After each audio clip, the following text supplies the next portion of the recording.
Lafomba vao afa-tanteraka kosa nitrangana lozam-pifamoivoizana indray teny manjaka ilafiteny androany maraina fiara fitateram-bahoaka iray noho ny fandonana tamina minibus iray irony antsointsika hoe Mazda irony. Tsy nisy ny ainana fora ny fanazavana azo teny an-toerana.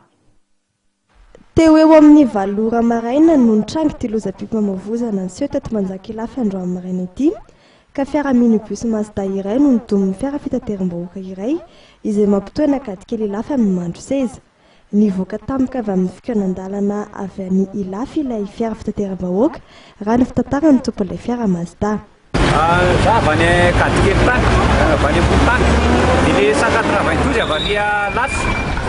Dia nisy moto teo alohan'ilay 192 dia ilay moto nalefa amin'izay zava tafatsofoka, dia efa tafatsofoka dia narosony ny azy.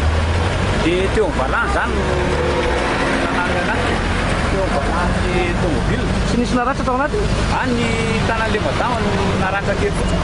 Dia olona firy nareo tao anaty? Anankitelo zay fa zay tsisy nanina fa ilay tanan'ilay madama teo.